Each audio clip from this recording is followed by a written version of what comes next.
大家好，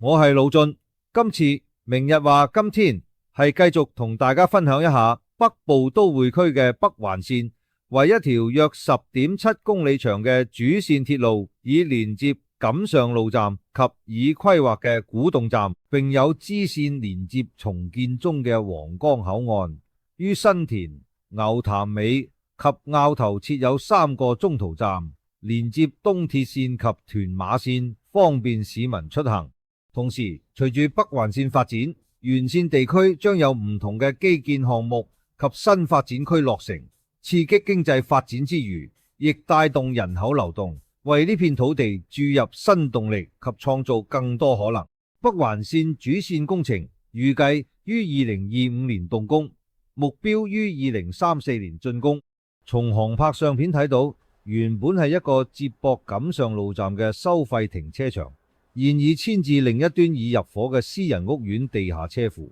而私人屋苑已陸續入伙，屋苑裏邊亦將有公共交通配套，以補不足。而原本嘅停車場呢，將會興建北環綫站。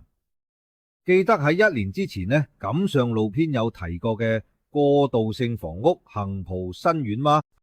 喺對面嘅地盤已睇到有公營屋邨嘅第一期正在如火如荼咁興建中，2026年可望第一批喺過渡性房屋輪候中嘅居民入伙。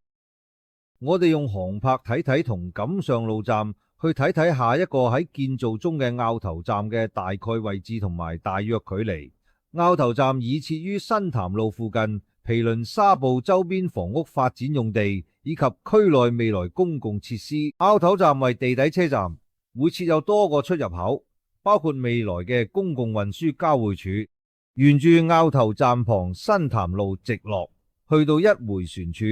我哋會到達牛潭尾，又稱油潭尾。後來有人將尾改為尾。行政長官李家超舊年喺其第3次施政報告中宣布嘅北部都會區規劃區域內，該規劃包括香港第3所醫學院、一座大學城同一個總佔地127公頃嘅住宅區。呢個計劃已經開始改變新界北部呢一地區嘅生活方式。回旋處嘅另一邊呢，我哋見到錦繡花園大道，不如我哋順道去睇睇。喺之前錦上路篇未提及過，啱啱建成入伙嘅油博路過渡性房屋。回旋處，我哋入錦博路，沿青山公路以南行，到達未來新田車站位置。新田站已設於毗鄰未來新田科技城內規劃嘅住宅。政府喺2025年11月20號公布新田科技城創科產業發展規劃概念綱要，提到已成立專屬平台公司。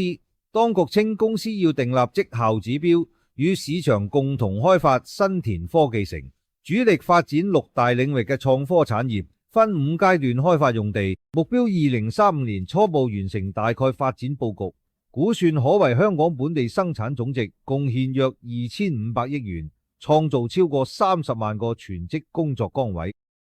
嚟到呢度，喺新田跨境巴士去皇崗口岸總站對面，必須一提附近落馬洲河套地區。2017年1月3日，香港及深圳兩地官員簽署關於港深推進落馬洲河套地區共同發展嘅合作備忘錄，正式確認河套區為香港屬地，並發展落馬洲河套區港深創新及科技園，佔地87公頃，係整個香港科學園嘅4倍。科技園會建立重點創科研究合作基地，以及相關高等教育、文化創意同埋其他配套設施，希望吸引港深兩地同埋其他國內外嘅頂尖企業、研發機構同埋高等院校進駐。2020年，香港城市大學成立深圳福田研究院及城大物質科學研究院，係首家進入落馬洲河套地區嘅香港院校。全面發展之後，預計可創造約52000個創科職位，經濟貢獻每年可達大約520億港元。